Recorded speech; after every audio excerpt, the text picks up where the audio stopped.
आप सुन रहे हैं जगत गुरु तत्वदर्शी संत रामपाल जी महाराज द्वारा लिखित पुस्तक गीता तेरा ज्ञान अमृत का पेज नंबर 94।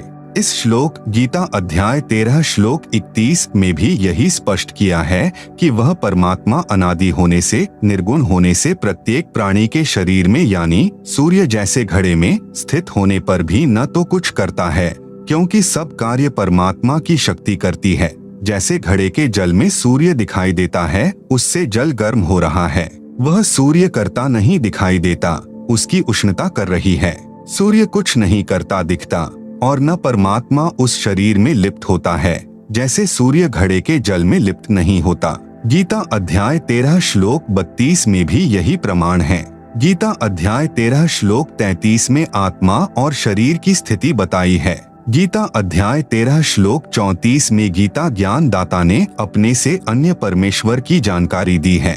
कहा है कि इस प्रकार क्षेत्र यानी शरीर तथा क्षेत्रज्ञ यानी गीता ज्ञान दाता के भेद को तथा कर्म करते करते भक्ति करके काल की प्रकृति अर्थात काल जाल से मुक्त जो साधक ज्ञान नेत्रों द्वारा जानकर तत्वदर्शी संत की खोज करके सत्य शास्त्रानुकूल साधना करके तत्व ज्ञान को समझकर उस परम अर्थात दूसरे परम ब्रह्म परमात्मा को प्राप्त होते हैं। उपरोक्त विवरण से स्पष्ट हुआ कि गीता ज्ञान दाता से अन्य पूर्ण परमात्मा है, जिसकी भक्ति की साधना करके साधक उस पूर्ण मोक्ष को प्राप्त हो जाता है, जो गीता अध्याय 15 श्लोक 4 में वर्णित है कि तत्व ज्ञान की प्राप्ति के पश्चात परमेश्वर के उस परम पद को खोजना चाहिए, जहां जाने के पश्चात साधक फिर लौटकर संसार में कभी नहीं आता। सारांश पूर्वोक्त प्रमाणों से तथा इस गीता अध्याय 13 के उपरोक्त प्रमाणों से स्पष्ट हुआ कि गीता ज्ञान दाता से अन्य परम अक्षर ब्रह्म अर्थात पूर्ण परमात्मा है, जिसकी शरण में जाने के लिए गीता ज्ञान दाता ने गीता अध्याय 18 श्लोक 62-66 में कहा है। वही पूर्ण मोक्षदायक है, वही पूजा करने योग्य है, वही सबका रचनहार है, वही सबका पालनहार धारण करने वाला सर्व सुखदायक है, उसको परमात्मा कहा जाता है। प्रश्न नंबर 49 धर्मदास जी का। गीता अध्याय 4 श्लोक 6 में गीता ज्ञान दाता ने कहा है कि मैं अजन्मा और अविनाशी रूप होते हुए भी समस्त प्राणियों का ईश्वर होते हुए भी अपनी योग माया से प्रकट होता हूँ। इसमें श्री कृष्ण जी अपने आप को समस्त प्राणियों का अविनाशी ईश्वर कह रहे हैं। अपने को अजन्मा भी कहा है। उत्तर जिंदा परमेश्वर जी का। हे धर्मदास जी, गीता का ज्ञान काल ब्रह्म ने श्री कृष्ण जी के शरीर में प्रवेश करके कहा है। श्री कृष्ण जी की कोई भूमिका नहीं है। गीता ज्ञान दाता काल ब्रह्म है। गीता ज्ञान दाता ने कहा है कि जितने प्राणी मेरे 21 ब्रह्मांडों में मेरे अंतर्गत हैं, मैं उनका श्रेष्ठ प्रभु यानी ईश्वर हूँ। यही प्रमाण गीता अध्याय 15 श्लोक 18 में भी है कि गीता ज्ञान दाता ने कहा है कि मैं लोक वेद यानी सुनी सुनाई बातें के आधार से अपने 21 ब्रह्मांडों वाले लोक में पुरुषोत्तम प्रसिद्ध हूँ। आप सुन रहे हैं जगत गुरु तत्वदर्शी संत रामपाल जी महाराज द्वारा लिखित पुस्तक गीता तेरा ज्ञान अमृत का पेज नंबर 95। क्योंकि मैं शरीरधारी प्राणियों से तथा अविनाशी जीवात्मा से भी श्रेष्ठ हूँ, जो मेरे अंतर्गत मेरे 21 ब्रह्मांडों में हैं। वास्तव में पुरुषोत्तम तो कोई अन्य ही है, जिसका वर्णन गीता अध्याय 15 श्लोक 17 में बताया गया है। गीता के अध्याय 4 श्लोक 6 में यह कहा है कि मैं अजह यानी अजन्मा अर्थात मैं तुम्हारी तरह जन्म नहीं लेता, मैं लीला से प्रकट होता हूँ। जैसे गीता अध्याय 10 में विराट रूप दिखाया था। फिर कहा है कि अव्ययात्मा यानी मेरी आत्मा अमर है। फिर कहा है कि आत्ममाया यानी अपनी लीला से संभवामी यानी उत्पन्न होता हूँ। यहाँ पर उत्पन्न होने की बात है, क्योंकि यह काल ब्रह्म अक्षर पुरुष के एक युग के उपरांत मरता है। फिर उस समय एक ब्रह्मांड का विनाश हो जाता है। देखें प्रश्न 9 का उत्तर। फिर दूसरे ब्रह्मांड में सर्व जीवात्माएं चली जाती हैं। काल ब्रह्म की आत्मा भी चली जाती है। वहाँ इसको पुनः युवा शरीर प्राप्त होता है। इसी प्रकार देवी दुर्गा की मृत्यु होती है। फिर काल ब्रह्म के साथ ही इसको भी युवा शरीर प्राप्त होता है। यह परम अक्षर ब्रह्म यानी सत्य पुरुष का विधान है। तो फिर उस नए ब्रह्मांड में दोनों पति पत्नी रूप में नए रजगुण युक्त ब्रह्मा, सतगुण युक्त विष्णु तथा तमगुण युक्त शिव को उत्पन्न करते हैं। फिर उस ब्रह्मांड में सृष्टि क्रम प्रारंभ होता है। इस प्रकार इस काल ब्रह्म की मृत्यु तथा लीला से जन्म होता है। गीता अध्याय 4 श्लोक 9 में भी स्पष्ट है, जिसमें गीता ज्ञान दाता ने कहा है कि मेरे जन्म तथा कर्म अलौकिक हैं। वास्तव में यह नाशवान है। आत्मा सर्व प्राणियों की भी अमर है। आपके महामंडलेश्वरों आचार्यों तथा शंकराचार्यों को आध्यात्मिक ज्ञान बिल्कुल नहीं है, इसलिए अनमोल ग्रंथों को ठीक से न समझकर लोकवेद यानी दंत कथा सुनाते हैं। आप देखें, इस गीता अध्याय 4 श्लोक 5 में स्वयं कह रहा है कि हे अर्जुन, तेरे और मेरे बहुत जन्म हो चुके हैं, उन सबको मैं जानता हूँ, तू नहीं जानता। इसका अभिप्राय ऊपर स्पष्ट कर दिया है। संभवात का अर्थ उत्पन्न होना है। प्रमाण यजुर्वेद अध्याय 40 मंत्र 10 में भी कहा है कि कोई तो परमात्मा को संभवात यानी जन्म लेने वाला राम व कृष्ण की तरह मानता है, कोई असंभवात यानी उत्पन्न न होने वाला निराकार मानता है। अर्थात तत्वदर्शी संत जो सत्य ज्ञान बताते हैं उनसे सुनो, वे बताएंगे कि परमात्मा उत्पन्न होता है या नहीं। वास्तव में परमात्मा स्वयं भू है, वह कभी नहीं जन्मा है और न जन्मेगा। मृत्यु का तो प्रश्न ही नहीं। दूसरी ओर गीता ज्ञान दाता स्वयं कह रहा है कि मैं जन्मता और मरता हूँ, अविनाशी नहीं हूँ। अविनाशी तो परम अक्षर ब्रह्म है। प्रश्न नंबर 50 जिंदा बाबा परमेश्वर जी का। आप जी ने कहा है कि हम शूद्र को निकट भी नहीं बैठने देते, शुद्ध रहते हैं, इससे भक्ति में क्या हानि होती है? उत्तर धर्मदास जी का। शूद्र के छू लेने से भक्त अपवित्र हो जाता है, परमात्मा रुष्ट हो जाता है, आत्मग्लानि हो जाती है। मैं ऊंची जाति के वैश्य हूँ। आप सुन रहे हैं जगत गुरु तत्वदर्शी संत रामपाल जी महाराज द्वारा लिखित पुस्तक गीता तेरा ज्ञान अमृत का पेज नंबर 96 कथनी और करनी में अंतर। प्रश्न नंबर 51 धर्मदास जी का।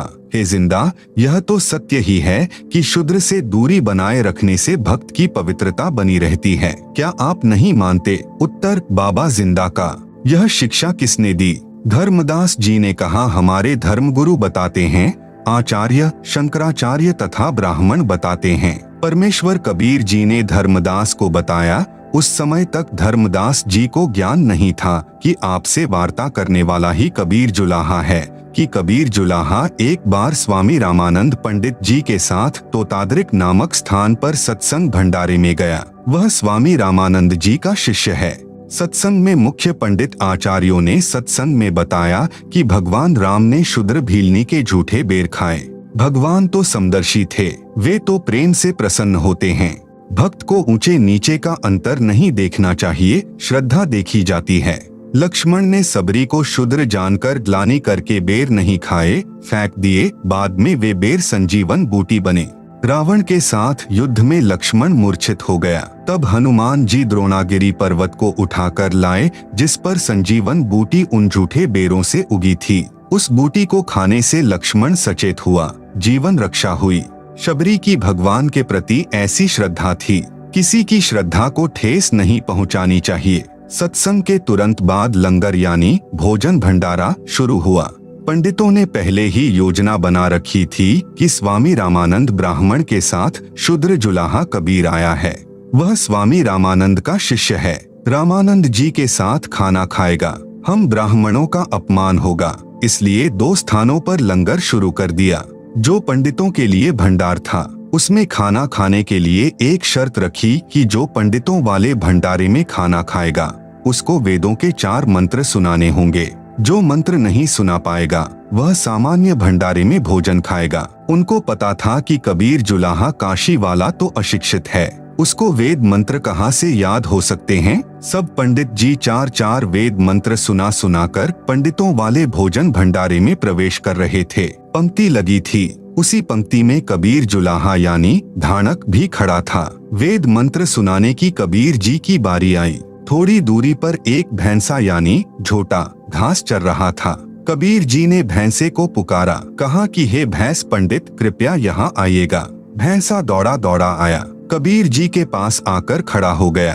कबीर जी ने भैंसे की कमर पर हाथ रखा और कहा कि हे विद्वान भैंसे, वेद के 4 मंत्र सुना। भैंसे ने नंबर 1 यजुर्वेद अध्याय 5 का मंत्र 32 सुनाया, जिसका भावार्थ भी बताया कि जो परम शांतिदायक यानी उसिग असी, जो पाप नाश कर सकता है यानी अंगारी, जो बंधनों का शत्रु अर्थात बंदी छोड़ है यानी बंभारी, वह कविरसी कबीर है। आप सुन रहे हैं जगत गुरु तत्वदर्शी संत रामपाल जी महाराज द्वारा लिखित पुस्तक गीता तेरा ज्ञान अमृत का पेज नंबर 97। स्वर ज्योति यानी स्वयं प्रकाशित अर्थात तेजोमय शरीर वाला, रिद्धामा यानी सत्यलोक वाला अर्थात वह सत्यलोक में निवास करता है। सम्राट यानी सब भगवानों का भी भगवान अर्थात सर्वशक्तिमान सम्राट यानी महाराजा है। नंबर 2 ऋग्वेद मंडल 9 सूक्त 86 मंत्र 26 सुनाया, जिसका भावार्थ है कि परमात्मा ऊपर के लोक से गति यानी प्रस्थान करके आता है, नेक आत्माओं को मिलता है, भक्ति करने वालों के संकट समाप्त करता है। वह कबीरदेव यानी कबीर परमेश्वर है। नंबर 3 ऋग्वेद मंडल 9 सूक्त 96 मंत्र 17 सुनाया, जिसका भावार्थ है कि कविह यानी कबीर, कबीर परमात्मा स्वयं पृथ्वी पर प्रकट होकर तत्व ज्ञान प्रचार करता है। कबीरवाणी यानी कबीर वाणी कहलाती है। सत्य आध्यात्मिक ज्ञान तत्व ज्ञान को कबीर परमात्मा लोकोक्तियों, दोहों, शब्दों, चौपाइयों व कविताओं के रूप में पदों में कबीर वाणी द्वारा बोलकर सुनाता है।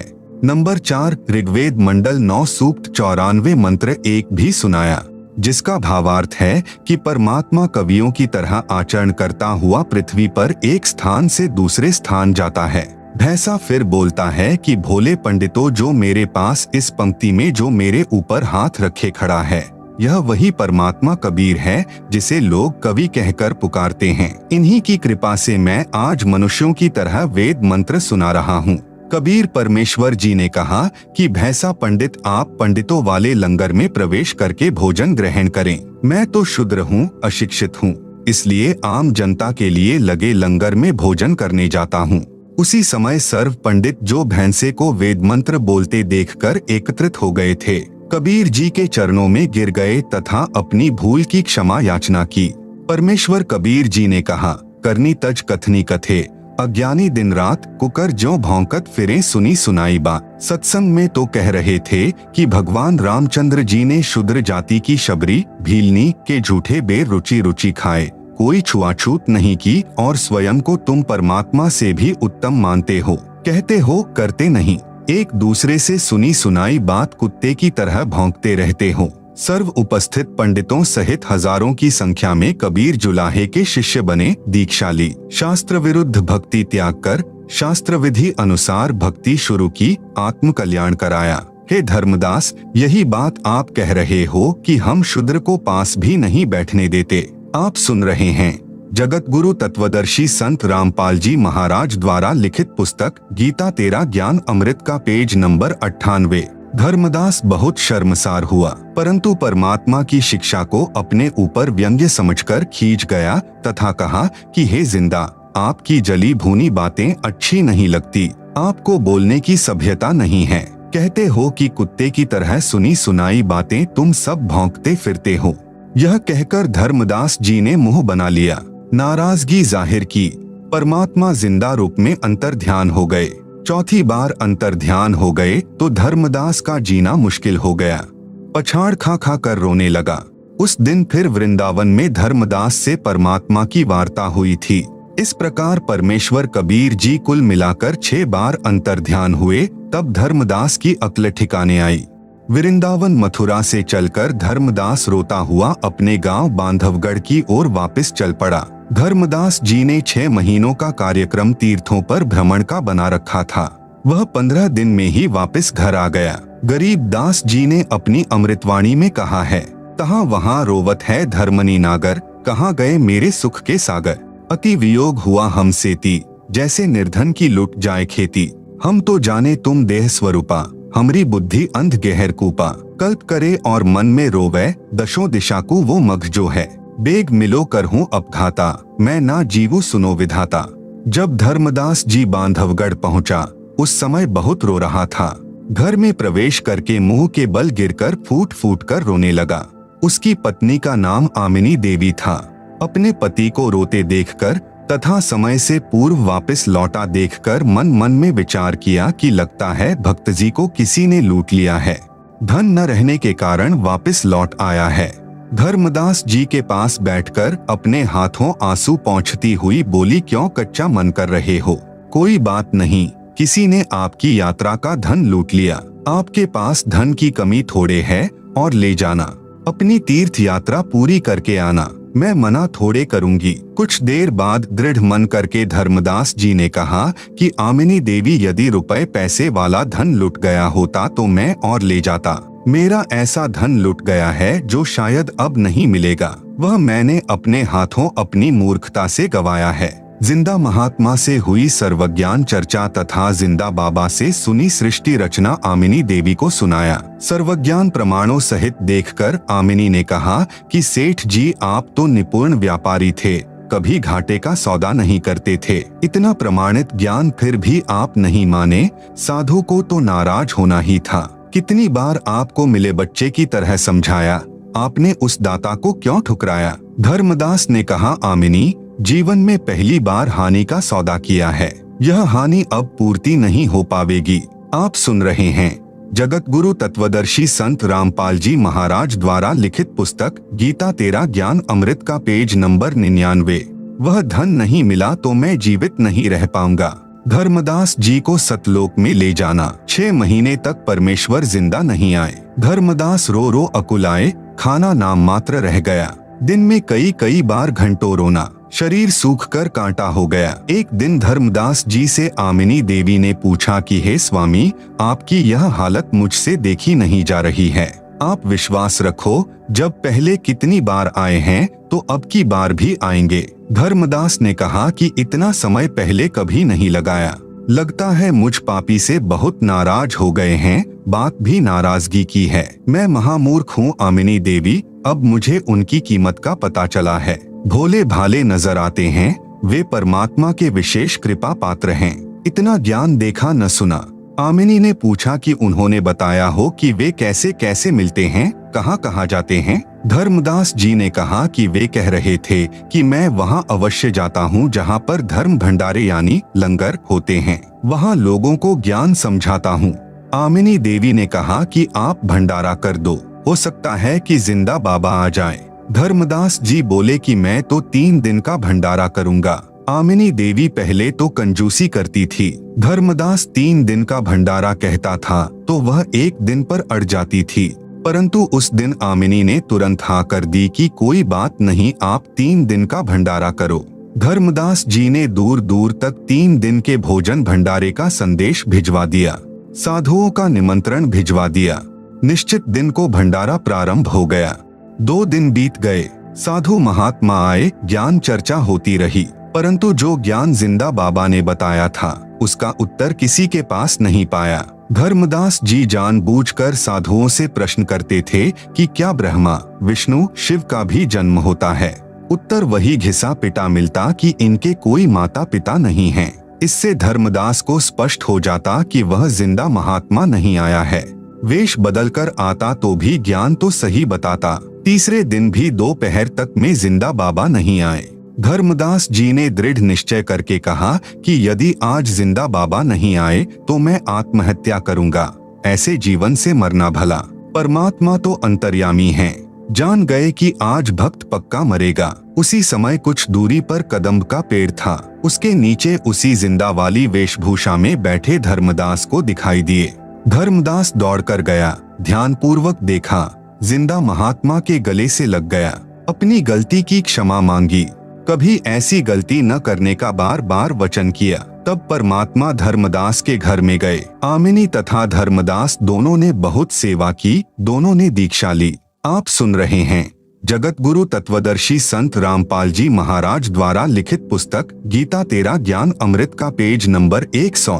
परमात्मा ने जिंदा रूप में उनको प्रथम मंत्र की दीक्षा दी। कुछ दिन परमेश्वर उनके बाग में रहे।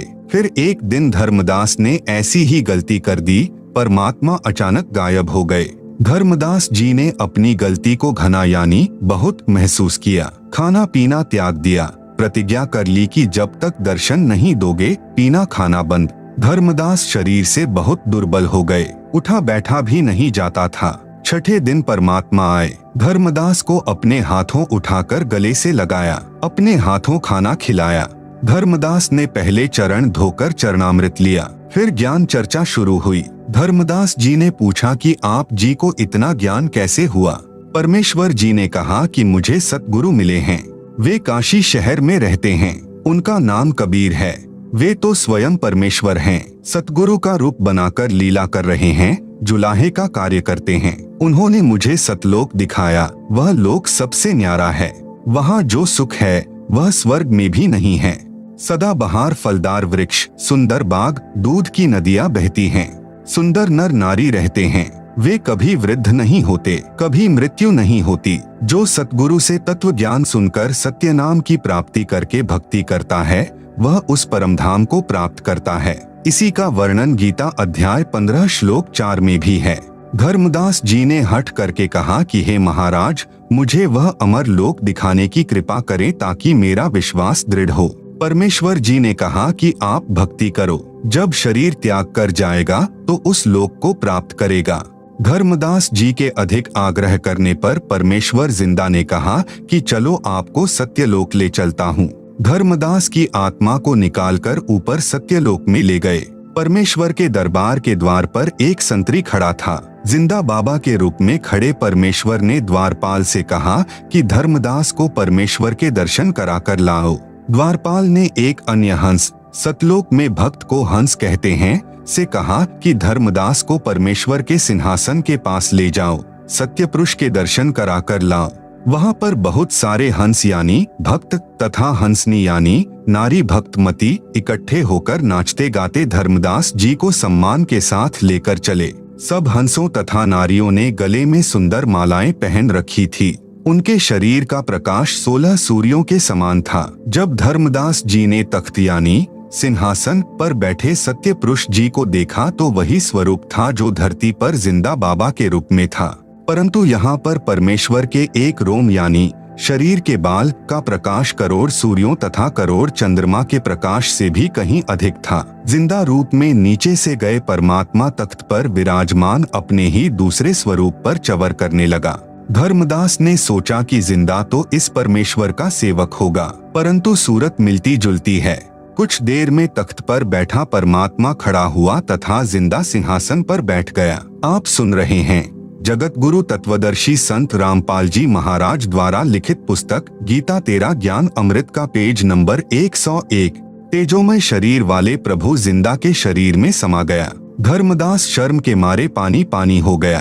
अपने आप को कोसने लगा कि मैं कैसा दुष्ट हूँ, मैंने परमेश्वर को कितना दुखी किया, कितना अपमानित किया।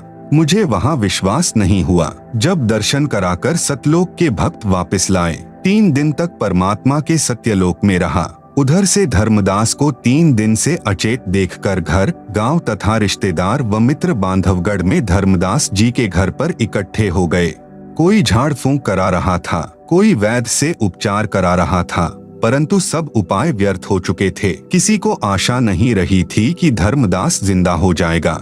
तीसरे दिन परमात्मा ने उसकी आत्मा को शरीर में प्रवेश कर दिया। धर्मदास जी को उस बाग से उठाकर घर ले गए थे, जहां से परमात्मा उसको सत्यलोक लेकर गए थे। धर्मदास सचेत हो गया था।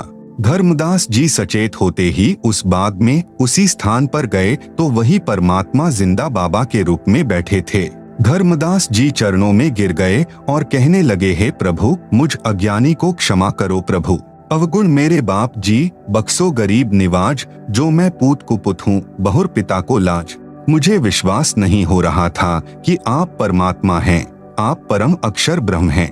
कभी कभी आत्मा तो कहती थी कि पूर्ण ब्रह्म के बिना ऐसा ज्ञान पृथ्वी पर कौन सुना सकता है, परंतु मन तुरंत विपरीत विचार खड़े कर देता था। हे सत्य पुरुष, आपने अपने शरीर की वह शोभा जो सत्यलोक में है, यहाँ क्यों प्रकट नहीं कर रखी? परमेश्वर जी ने कहा कि धर्मदास, यदि मैं उसी प्रकाश युक्त शरीर से इस काल लोक में आ जाऊं तो क्षर पुरुष ज्योति निरंजन भी इसी को कहते हैं, व्याकुल हो जाए। मैं अपना सर्व कार्य गुप्त करता हूँ। यह मुझे एक सिद्धि वाला संत मानता है, लेकिन इसको यह नहीं मालूम कि मैं कहाँ से आया हूँ, कौन हूँ, परमेश्वर ने धर्मदास से प्रश्न किया कि आपको कैसा लगा मेरा देश। धर्मदास बोले कि हे परमेश्वर, इस संसार में अब मन नहीं लग रहा। उस पवित्र स्थान के सामने तो यह काल का संपूर्ण लोक 21 ब्रह्मांडों का क्षेत्र नरक के समान लग रहा है। जन्म मरण यहाँ का अटल विधान है। 84 लाख प्रकार के प्राणियों के जीवन भोगना भी अनिवार्य है। प्रत्येक प्राणी इसी आशा को लेकर जीवित है कि अभी नहीं मरूंगा, परंतु फिर भी कभी भी मृत्यु को प्राप्त हो जाता है। प्रत्येक प्राणी एक दूसरे से कपट से बातें करता है, लेकिन आपके सत्यलोक में सब व्यक्ति प्यार से बातें करते हैं, निष्कपट व्यवहार करते हैं। मैंने तीनों दिन यही जांच की थी। यदि धर्मदास जी अपने घर पर उपस्थित स्वजनों को न देखते जो उसके अचेत होने के साक्षी थे, तो समझते कि कोई स्वप्न देखा होगा। आप सुन रहे हैं जगत गुरु तत्वदर्शी संत रामपाल जी महाराज द्वारा लिखित पुस्तक गीता तेरा ज्ञान अमृत का पेज नंबर 102। परंतु अब दृढ़ निश्चय हो गया था। उपरोक्त वर्णन पवित्र कबीर सागर अध्याय ज्ञान प्रकाश पृष्ठ 57-58 पर, मोहम्मद बोध पृष्ठ 20-21 पर, दशमुकामी रेखता ज्ञान स्थिति बोध पृष्ठ 83 पर, अमर मूल पृष्ठ 202 पर। क्या गुरु बदल सकते हैं? धर्मदास ने प्रश्न किया। प्रश्न नंबर 52 धर्मदास जी का। हे प्रभु, क्या गुरु बदल सकते हैं? सुना है संतों से कि गुरु नहीं बदलना चाहिए। गुरु एक, ज्ञान अनेक। उत्तर सत्य पुरुष का। जब तक गुरु मिले नहीं साचा, तब तक गुरु करो 10 पांचा।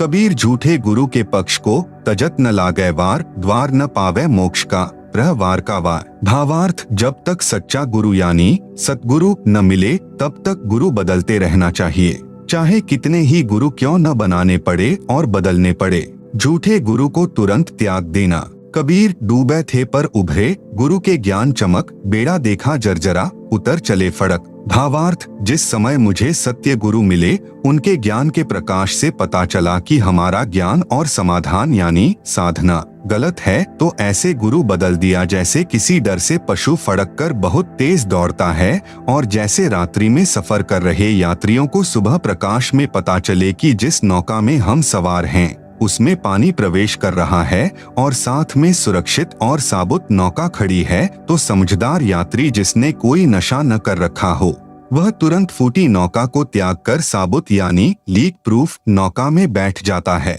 मैंने जब काशी में कबीर जी सच्चे गुरु का यह ज्ञान सुना जो आपको सुनाया है, तो जाति धर्म को नहीं देखा। उसी समय सत्य गुरु की शरण में चला गया और दीक्षा मंत्र लेकर भक्ति कर रहा हूँ। सतगुरु ने मुझे दीक्षा देने का आदेश दे रखा है।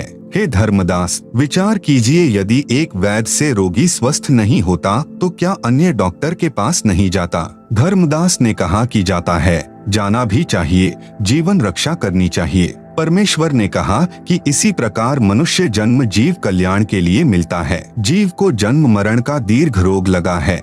यह सत्य नाम तथा सार नाम बिना समाप्त नहीं हो सकता। दोनों मंत्र काशी में सतगुरु कबीर रहते हैं, उनसे मिलते हैं, पृथ्वी पर और किसी के पास नहीं हैं। आप सुन रहे हैं जगत गुरु तत्वदर्शी संत रामपाल जी महाराज द्वारा लिखित पुस्तक गीता तेरा ज्ञान अमृत का पेज नंबर 103। आप काशी में जाकर दीक्षा लेना, आपका कल्याण हो जाएगा, क्योंकि सत्य गुरु के बिना मेरा वह सत्यलोक प्राप्त नहीं हो सकता। धर्मदास जी ने कहा कि आप स्वयं सत्य पुरुष हैं, अब मैं धोखा नहीं खा सकता। आप अपने को छुपाए हुए हैं। हे प्रभु, मैंने गुरु रूपदास जी से दीक्षा ले रखी है। मैं पहले उनसे गुरु बदलने की आज्ञा लूंगा। यदि वे कहेंगे तो मैं गुरु बदलूंगा, परंतु धर्मदास की मूर्खता की हद देखकर परमेश्वर छठी बार अंतर्ध्यान हो गए। धर्मदास जी फिर व्याकुल हो गए। पहले रूपदास जी के पास गए जो श्री कृष्ण अर्थात श्री विष्णु जी के पुजारी थे, जो वैष्णव पंथ से जुड़े थे। धर्मदास जी ने संत रूपदास जी से सर्व घटना बताई तथा गुरु बदलने की आज्ञा चाही। संत रूपदास जी अच्छी आत्मा के इंसान थे। उन्होंने कहा, बेटा धर्मदास, जो ज्ञान आपने सुना है जिस जिंदा बाबा से, यह ज्ञान भगवान ही बता सकता है। मेरी तो आयु अधिक हो गई है, मैं तो इस मार्ग को त्याग नहीं सकता। आपकी इच्छा है तो आप उस महात्मा से दीक्षा ले सकते हो। तब धर्मदास जी काशी में गए। वहाँ पर कबीर जुलाहे की झोंपड़ी का पता किया। वहाँ कपड़ा बुनने का कार्य करते कबीर परमेश्वर को देखकर आश्चर्य का ठिकाना नहीं रहा। खुशी भी अपार हुई कि सतगुरु तथा परमेश्वर यही है। तब उनसे दीक्षा ली और अपना कल्याण कराया। कबीर परमेश्वर जी ने धर्मदास जी को फिर 2 अक्षर, जिसमें एक ओम मंत्र है तथा दूसरा तत् जो सांकेतिक है, का सत्य नाम दिया। फिर सार नाम देकर सतलोक का वासी किया। कलयुग में परमात्मा अन्य निम्न अच्छी आत्माओं यानी दृढ़ भक्तों को मिले। नंबर 2 संत मलूक दास अरोड़ा जी को मिले। नंबर 3 संत दादू दास जी आमेर राजस्थान वाले को मिले। नंबर 4 संत नानक देव जी को सुल्तानपुर शहर के पास बह रही बेई नदी पर मिले, जहां गुरु द्वारा सच्चखंड साहिब यादगार रूप में बना है। नंबर 5 संत गरीब दास जी गांव छुड़ानी जिला झज्जर हरियाणा वाले को मिले, उस स्थान पर वर्तमान में यादगार बनी हुई है। संत गरीब दास जी 10 वर्ष के बच्चे थे। अपने ही खेतों में अन्य कई ग्वालों के संग गौएं चराने जाया करते थे। परमेश्वर जिंदा बाबा के रूप में सत्यलोक यानी सच्चखंड से चलकर आए। यह लोक सर्व भवनों के ऊपर ही जहां परमात्मा रहते हैं। संत गरीब दास जी की आत्मा को ऊपर अपने लोक में परमेश्वर लेकर गए। बच्चे को मृत जानकर शाम को चिता पर रखकर अंतिम संस्कार करने वाले थे। तत्काल परमात्मा ने संत गरीबदास जी की आत्मा को ऊपर ब्रह्मांडों का भ्रमण कराकर सत्य ज्ञान बताकर शरीर में प्रवेश कर दिया। बालक जीवित हो गया। यह घटना फाल्गुन शुदी द्वादशी संवत 1784 सन 1727 की है। आप सुन रहे हैं जगत गुरु तत्वदर्शी संत रामपाल जी महाराज द्वारा लिखित पुस्तक गीता तेरा ज्ञान अमृत का पेज नंबर 104। संत गरीब दास जी को परमात्मा ने तत्व ज्ञान प्रदान किया, उनका ज्ञान योग खोल दिया, जिस कारण से संत गरीब दास जी ने 24,000 वाणी बोली जो संत गोपाल दास जी द्वारा लिखी गई। उन अमृतवाणियों को छपवाकर ग्रंथ रूप दे दिया है। यह दास यानी संत रामपाल दास उसी से सत्संग किया करता है। संत गरीब दास जी ने अमृत वाणी में कहा है, गरीब हम सुल्तानी नानक तारे दादू को उपदेश दिया, जाति जुलाहा भेद ना पाया, काशी माहे कबीर हुआ। गरीब अनंत कोटि ब्रह्मांड का एक रति नहीं भार, सतगुरु पुरुष कबीर हैं कुल के सिरजनहार। भावार्थ संत गरीब दास जी ने परमात्मा से प्राप्त दिव्य दृष्टि से देखकर भूत भविष्य का ज्ञान कहा है। बताया है कि जो काशी नगर उत्तर प्रदेश में जुलाहा कबीर जी थे, वे सर्व ब्रह्मांडों के सृजनहार हैं। सर्व ब्रह्मांडों को अपनी शक्ति से ठहराया है। परमेश्वर कबीर जी पर उनका कोई भार नहीं है। जैसे वैज्ञानिकों ने हवाई जहाज रॉकेट बनाकर उड़ा दिए, स्वयं भी बैठकर यात्रा करते हैं। इस प्रकार संत गरीब दास जी ने परमेश्वर जी को आंखों देखकर उनकी महिमा बताई है। नंबर 6 संत घीसा दास जी गांव खेखड़ा जिला बागपत उत्तर प्रदेश को मिले थे। पुस्तक विस्तार को मद्देनजर रखते हुए अधिक विस्तार नहीं कर रहा हूं। अधिक जानकारी के लिए www.jagatgururampalji.org से खोलकर अधिक ज्ञान ग्रहण कर सकते हैं। वेद मंत्रों की फोटोकॉपी दी गई है, जिसे आप पुस्तक में देख सकते हैं। प्रमाण ऋग्वेद मंडल नंबर 9 सूक्त 86 मंत्र 26 से 27। विवेचन पुस्तक में दी गई फोटोकॉपी ऋग्वेद मंडल 9 सूक्त 86 मंत्र 26 की है, जो आर्य समाज के आचार्यों व महर्षि दयानंद के चेलों द्वारा अनुवादित है, जिसमें स्पष्ट है कि यज्ञ करने वाले अर्थात धार्मिक अनुष्ठान करने वाले यजमानों अर्थात भक्तों के लिए परमात्मा सब रास्तों को सुगम करता हुआ अर्थात जीवन रूपी सफर के मार्ग को दुखों रहित करके सुगम बनाता हुआ उनके विघ्नों अर्थात संकटों का मर्दन करता है अर्थात समाप्त करता है। आप सुन रहे हैं जगत गुरु तत्वदर्शी संत रामपाल जी महाराज द्वारा लिखित पुस्तक गीता तेरा ज्ञान अमृत का पेज नंबर 105। भक्तों को पवित्र अर्थात पाप रहित विकार रहित करता है। जैसा कि अगले मंत्र 27 में कहा है कि जो परमात्मा धुलोक अर्थात सत्यलोक के तीसरे पृष्ठ पर विराजमान है, वहाँ पर परमात्मा के शरीर का प्रकाश बहुत अधिक है। उदाहरण के लिए परमात्मा के एक रोम यानी शरीर के बाल का प्रकाश करोड़ सूर्य तथा इतने ही चंद्रमाओं के मिले जुले प्रकाश से भी अधिक है। यदि वह परमात्मा उसी प्रकाश युक्त शरीर से पृथ्वी पर प्रकट हो जाए तो हमारी चर्म दृष्टि उन्हें देख नहीं सकती। जैसे उल्लू पक्षी दिन में सूर्य के प्रकाश के कारण कुछ भी नहीं देख पाता है, यही दशा मनुष्यों की हो जाए। इसलिए वह परमात्मा अपने रूप अर्थात शरीर के प्रकाश को सरल करता हुआ उस स्थान से जहाँ परमात्मा ऊपर रहता है वहाँ से गति करके बिजली के समान क्रीड़ा अर्थात लीला करता हुआ चलकर आता है, श्रेष्ठ पुरुषों को मिलता है। यह भी स्पष्ट है कि आप कवियः अर्थात कबीरदेव हैं। हम उन्हें कबीर साहेब कहते हैं। विवेचन पुस्तक में दी गई फोटोकॉपी ऋग्वेद मंडल 9 सूक्त 86 के मंत्र 27 की है। इसमें स्पष्ट है कि परमात्मा धुलोक अर्थात अमर लोक के तीसरे पृष्ठ अर्थात भाग पर विराजमान है। सत्यलोक अर्थात शाश्वत स्थान के 3 भाग हैं। एक भाग में वन पहाड़ झरने बाग बगीचे आदि हैं। यह बाह्य भाग है अर्थात बाहरी भाग है। जैसे भारत की राजधानी दिल्ली भी 3 भागों में बंटी है। बाहरी दिल्ली जिसमें गांव खेत खलिहान और नहरें हैं, दूसरा बाजार बना है, तीसरा संसद भवन तथा कार्यालय हैं। इसके पश्चात धुलोक में बस्तियां हैं। सपरिवार मोक्ष प्राप्त हंसात्माएं रहती हैं। पृथ्वी पर जैसे भक्त को भक्तात्मा कहते हैं, इसी प्रकार सत्यलोक में हंसात्मा कहलाते हैं। तीसरे भाग में सर्वोपरि परमात्मा का सिंहासन है। आप सुन रहे हैं जगत गुरु तत्वदर्शी संत रामपाल जी महाराज द्वारा लिखित पुस्तक गीता तेरा ज्ञान अमृत का पेज नंबर 106। उसके आसपास केवल नर आत्माएं रहती हैं। वहाँ स्त्री पुरुष का जोड़ा नहीं है। वे यदि अपना परिवार चाहते हैं तो शब्द यानी वचन से केवल पुत्र उत्पन्न कर लेते हैं। इस प्रकार शाश्वत स्थान अर्थात सत्यलोक 3 भागों में परमात्मा ने बांट रखा है। वहाँ यानी सत्यलोक में प्रत्येक स्थान पर रहने वालों में वृद्धावस्था नहीं है, वहाँ मृत्यु नहीं है। इसीलिए गीता अध्याय 7 श्लोक 29 में कहा है कि जो जरा अर्थात वृद्ध अवस्था तथा मरण अर्थात मृत्यु से छूटने का प्रयत्न करते हैं वे तत् ब्रह्म अर्थात परम अक्षर ब्रह्म को जानते हैं। सत्यलोक में सत्य पुरुष रहता है, वहाँ पर जरा मरण नहीं है। बच्चे युवा होकर सदा युवा रहते हैं। प्रमाण के लिए ऋग्वेद मंडल नंबर 9 सूक्त 82 मंत्र 1 से 2 का फोटो कॉपी देखें जिसे पुस्तक में दिया गया है। विवेचन पुस्तक में दी गई ऋग्वेद मंडल 9 सूक्त 82 मंत्र 1 से 2 की फोटो कॉपी है।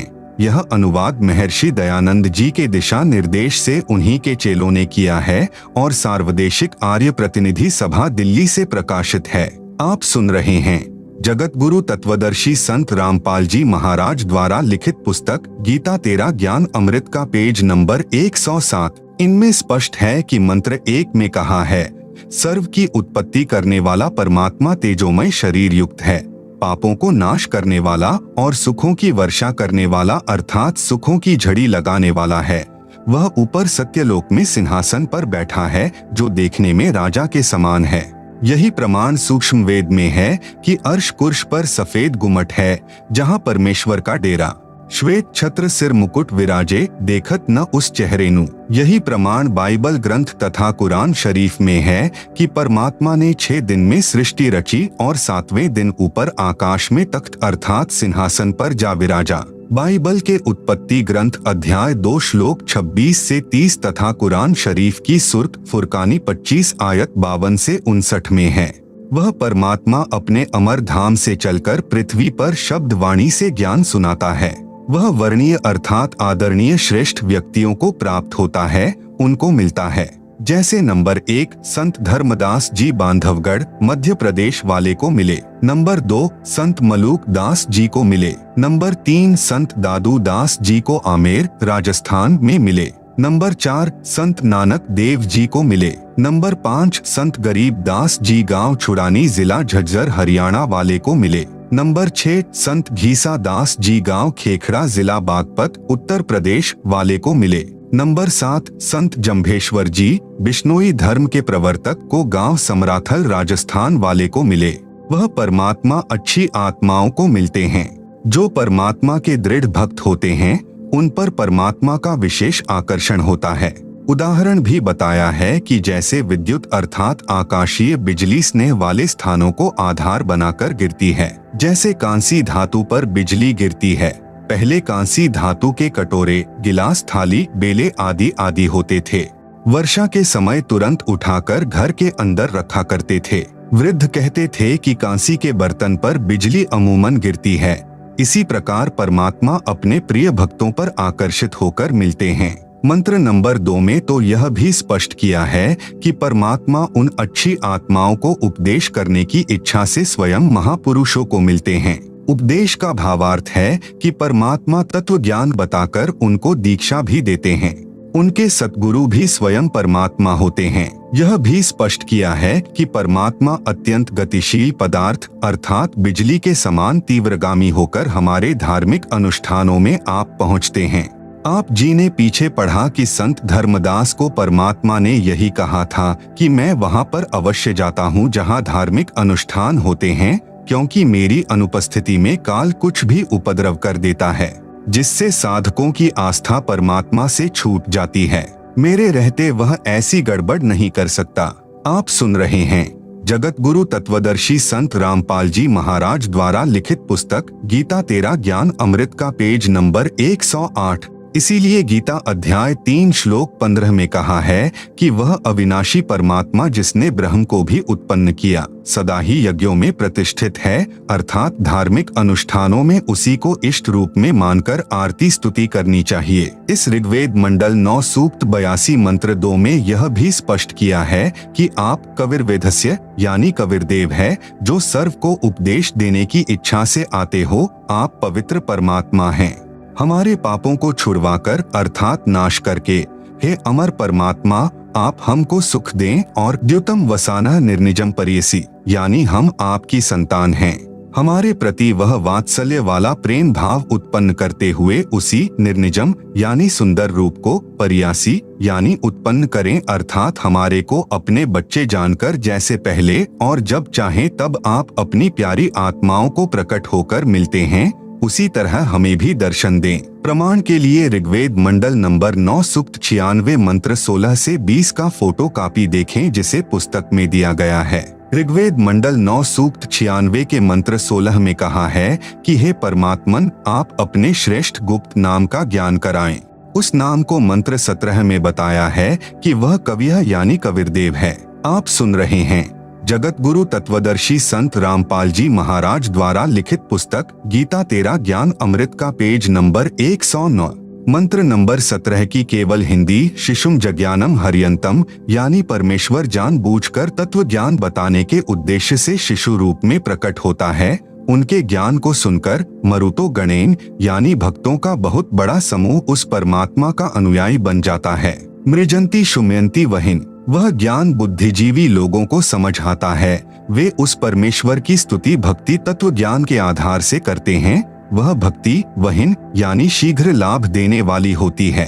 वह परमात्मा अपने तत्व ज्ञान को काव्येना यानी कवित्व से अर्थात कवियों की तरह दोहों शब्दों लोकोक्तियों चौपाइयों द्वारा कविर गीर्भियः यानी कविर वाणी द्वारा अर्थात कबीर वाणी द्वारा पवित्रम अतिरेभन यानी शुद्ध ज्ञान को उच्चे स्वर में गर्ज गर्ज कर बोलते हैं।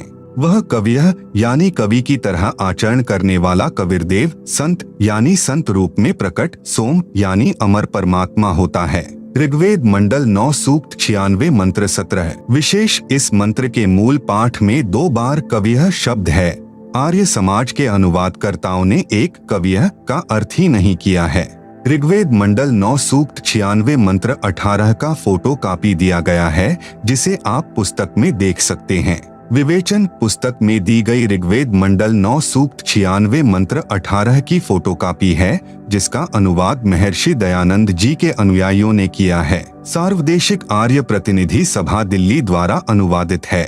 इस पर विवेचन करते हैं। इसके अनुवाद में भी बहुत सी गलतियां हैं जो आर्य समाज के आचार्यों ने की है। हम संस्कृत भी समझ सकते हैं। विवेचन करता हूँ तथा यथार्थ अनुवाद व भावार्थ स्पष्ट करता हूँ। मंत्र 17 में कहा है कि ऋषि या संत रूप में प्रकट होकर परमात्मा अमृतवाणी अपने मुख कमल से बोलता है और उस ज्ञान को समझकर अनेकों अनुयायियों का समूह बन जाता है। यह यानी जो वाणी परमात्मा तत्व ज्ञान की सुनाता है वे ऋषिकृत यानी ऋषि रूप में प्रकट परमात्मा कृत सहस्रणीय यानी हजारों वाणियां अर्थात कबीर वाणियां ऋषि मना यानी ऋषि स्वभाव वाले भक्तों के लिए स्वर्शाह यानी आनंददायक होती हैं। आप सुन रहे हैं जगत गुरु तत्वदर्शी संत रामपाल जी महाराज द्वारा लिखित पुस्तक गीता तेरा ज्ञान अमृत का पेज नंबर 110 कविनाम पदवीयः यानी कवित्व से दोहों चौपाइयों में वाणी बोलने के कारण वह परमात्मा प्रसिद्ध कवियों में से एक कवि की भी पदवी प्राप्त करता है। वह सोम यानी अमर परमात्मा, सिशासन यानी सर्व की पालन की इच्छा करता हुआ प्रथम स्थिति में, महिषः यानी बड़ी पृथ्वी अर्थात ऊपर के लोकों में, तृतीयम धाम यानी तीसरे धाम अर्थात सत्यलोक के तीसरे पृष्ठ पर, अनुराजती यानी तेजोमय शरीर युक्त स्तूप यानी गुंबज में, विराजम यानी विराजमान है, वहाँ बैठा है। यही प्रमाण ऋग्वेद मंडल 9 सूक्त 54 मंत्र 3 में है कि परमात्मा सर्व लोकों के ऊपर के लोक में विराजमान है। तिष्ठन्ति यानी बैठा है। ऋग्वेद मंडल 9 सूक्त 96 मंत्र 19 का फोटो कॉपी दिया गया है, जिसे आप पुस्तक में देख सकते हैं। विवेचन ऋग्वेद मंडल 9 सूक्त 96 मंत्र 19 का भी आर्य समाज के विद्वानों ने अनुवाद किया है। इसमें भी बहुत सारी गलतियां हैं। पुस्तक विस्तार के कारण केवल अपने मतलब की जानकारी प्राप्त करते हैं। इस मंत्र में चौथे धाम का वर्णन है, जो आप जी सृष्टि रचना में पढ़ेंगे उससे पूर्ण जानकारी होगी। पढ़े इसी पुस्तक के पृष्ठ 120 पर। परमात्मा ने ऊपर के 4 लोक अजर अमर रचे हैं। नंबर 1 अनामी लोक जो सबसे ऊपर है, नंबर 2 अगम लोक, नंबर 3 अलख लोक, नंबर 4 सत्यलोक। हम पृथ्वी लोक पर हैं। यहाँ से ऊपर के लोकों की गिनती करेंगे तो नंबर 1 सत्यलोक, नंबर 2 अलख लोक, नंबर 3 अगम लोक तथा नंबर 4 अनामी लोक गिना जाता है। उस चौथे धाम में बैठकर परमात्मा ने सर्व ब्रह्मांडों व लोकों की रचना की। शेष रचना सत्यलोक में बैठकर की थी। आर्य समाज के अनुवादकों ने तुरीय परमात्मा अर्थात चौथे परमात्मा का वर्णन किया है। यह चौथा धाम है। उसमें मूल पाठ मंत्र 19 का भावार्थ है कि तत्वदर्शी संत चौथे धाम तथा चौथे परमात्मा का विभक्ति यानी भिन्न भिन्न वर्णन करता है। आप सुन रहे हैं जगत गुरु तत्वदर्शी संत रामपाल जी महाराज द्वारा लिखित पुस्तक गीता तेरा ज्ञान अमृत का पेज नंबर 111। पाठक जन कृपया पढ़ें सृष्टि रचना इसी पुस्तक के पृष्ठ 120 पर, जिससे आप जी को ज्ञान होगा कि लेखक संत रामपाल दास ही वह तत्वदर्शी संत है जो तत्व ज्ञान से परिचित है। ऋग्वेद मंडल 9 सूक्त 96 मंत्र 20 का फोटो कॉपी देखें जिसे पुस्तक में दिया गया है। विवेचन ऋग्वेद मंडल 9 सूक्त 96 मंत्र 20 का यथार्थ ज्ञान जानते हैं। इस मंत्र का अनुवाद महर्षि दयानंद के चेलों द्वारा किया गया है। इनका दृष्टिकोण यह रहा है कि परमात्मा निराकार है, क्योंकि महर्षि दयानंद जी ने यह बात दृढ़ की है कि परमात्मा निराकार है।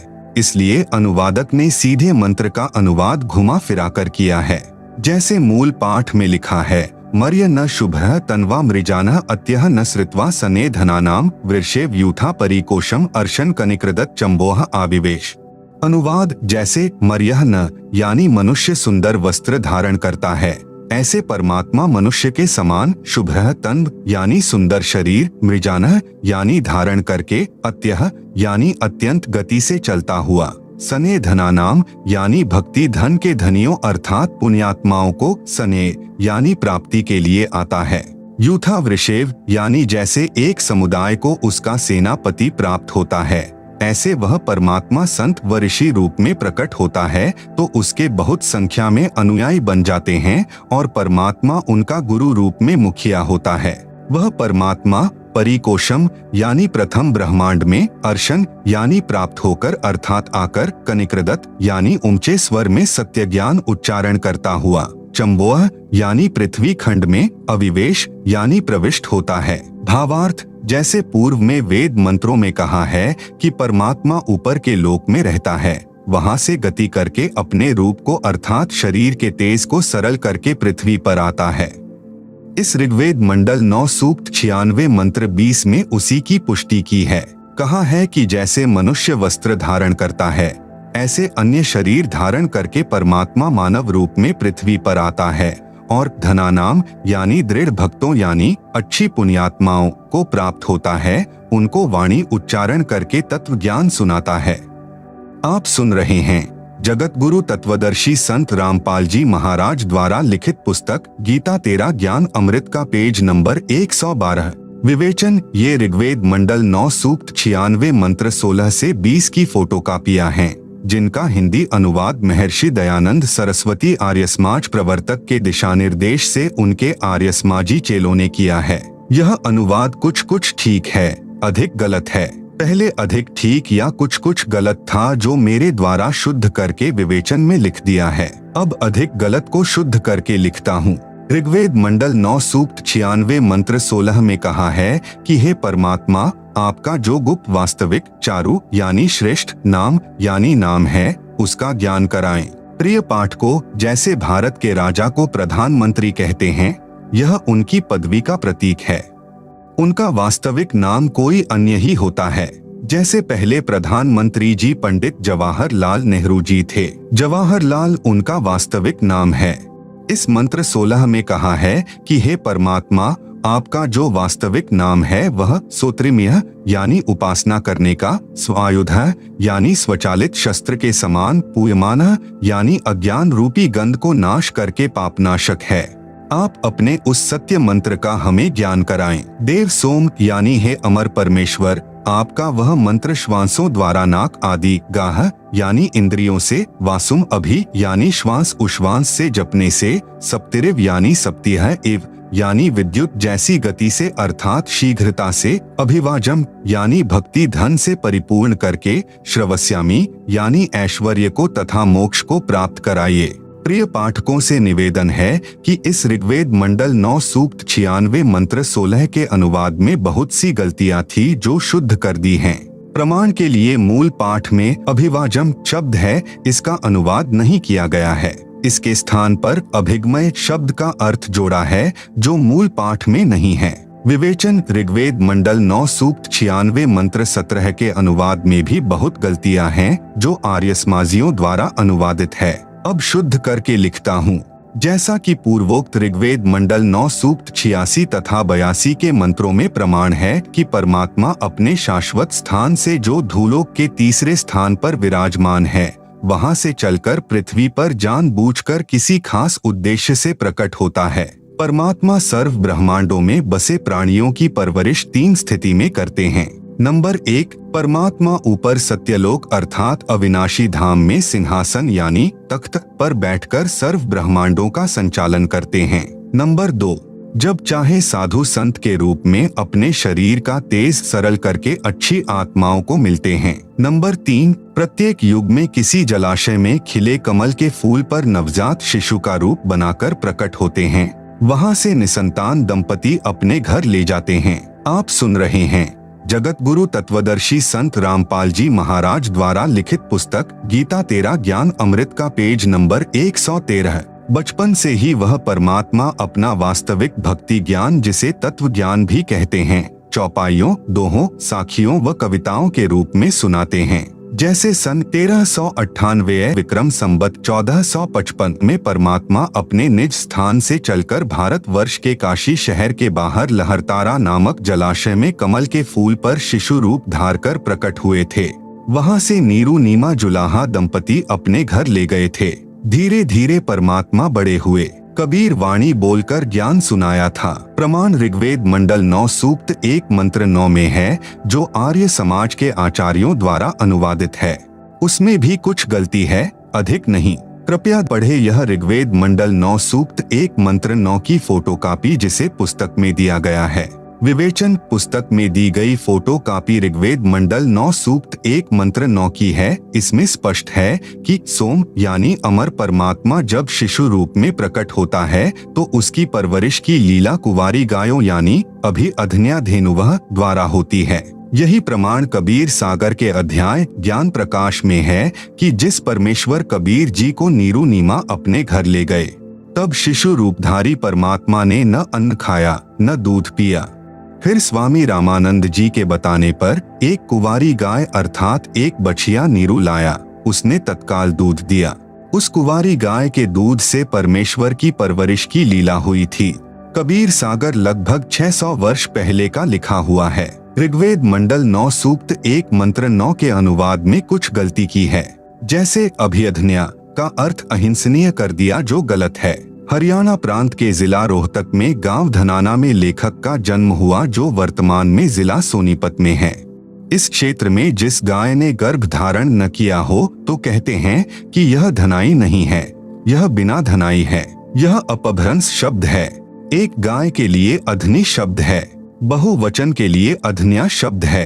अधन्या का अर्थ है बिना धनाई गौवें तथा अभिधन्या का अर्थ है पूर्ण रूप से बिना धनाई अर्थात कुंवारी गायें अर्थात बछिया। आप सुन रहे हैं जगत गुरु तत्वदर्शी संत रामपाल जी महाराज द्वारा लिखित पुस्तक गीता तेरा ज्ञान अमृत का पेज नंबर 114। अब ऋग्वेद मंडल 9 सूक्त 96 मंत्र 17 का शुद्ध अनुवाद करता हूँ। केवल हिंदी। शिशुम जज्ञानम हरियंतम, यानी परमेश्वर जानबूझकर तत्व ज्ञान बताने के उद्देश्य से शिशु रूप में प्रकट होता है।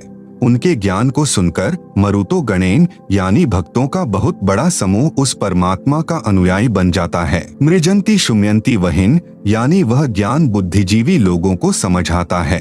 वे उस परमेश्वर की स्तुति भक्ति तत्व ज्ञान के आधार से करते हैं। वह भक्ति वहिन यानी शीघ्र लाभ देने वाली होती है। वे परमात्मा अपने तत्व ज्ञान को काव्यना यानी कवित्व से अर्थात कवियों की तरह दोहों शब्दों लोकोक्तियों चौपाइयों द्वारा, कविर गीर्भियः यानी कविर वाणी द्वारा अर्थात कबीर वाणी द्वारा, पवित्रम अतिरेभन यानी शुद्ध ज्ञान को ऊंचे स्वर में गर्ज गर्ज कर बोलते हैं। वह कवियः यानी कवि की तरह आचरण करने वाला कबीरदेव, संत यानी संत रूप में प्रकट, सोम यानी अमर परमात्मा होता है। ऋग्वेद मंडल 9 सूक्त 96 मंत्र 17। विशेष इस मंत्र के मूल पाठ में 2 बार कवियः शब्द है। आर्य समाज के अनुवादकर्ताओं ने एक कवियः का अर्थ ही नहीं किया है। विवेचन ऋग्वेद मंडल 9 सूक्त 96 मंत्र 18 पर विवेचन करते हैं। इसके अनुवाद में भी बहुत सी गलतियां हैं। हम संस्कृत भी समझ सकते हैं। विवेचन करता हूँ तथा यथार्थ अनुवाद व भावार्थ स्पष्ट करता हूँ। मंत्र 17 में कहा कि ऋषि या संत रूप में प्रकट होकर परमात्मा अमृतवाणी अपने मुख कमल से बोलता है और उस ज्ञान को समझकर अनेकों अनुयायियों का समूह बन जाता है। यह यानी जो वाणी परमात्मा तत्व ज्ञान की सुनाता है, वे ऋषिकृत यानी ऋषि रूप में प्रकट परमात्मा कृत सहस्रणीथः यानी हजारों वाणियां अर्थात कबीर वाणियां, ऋषिम्ना यानी ऋषि स्वभाव वाले भक्तों के लिए स्वर्शाह यानी आनंददायक होती हैं। कविनाम पदवीयः यानी कवित्व से दोहों चौपाइयों में वाणी बोलने के कारण वह परमात्मा कवियों में से एक प्रसिद्ध कवि की पदवी भी प्राप्त करता है। वह सोम यानी अमर परमात्मा, सिशासन यानी सर्व की पालन की इच्छा करता हुआ प्रथम स्थिति में, महिषः यानी बड़ी पृथ्वी अर्थात ऊपर के लोकों में, तृतीयम धाम यानी तीसरे धाम अर्थात सत्यलोक के तीसरे पृष्ठ पर, अनुराजती यानी तेजोमय शरीर युक्त स्तूप यानी गुंबज में, विराजम यानी विराजमान है, वहाँ बैठा है। यही प्रमाण ऋग्वेद मंडल 9 सूक्त 54 मंत्र 3 में है कि परमात्मा सर्व लोकों के ऊपर के लोक में विराजमान है। तिष्ठन्ति यानी बैठा है। विवेचन ऋग्वेद मंडल 9 सूक्त 96 मंत्र 19 का भी आर्य समाज के विद्वानों ने अनुवाद किया है। इसमें भी बहुत सारी गलतियां हैं। पुस्तक विस्तार के कारण केवल अपने मतलब की जानकारी प्राप्त करते हैं।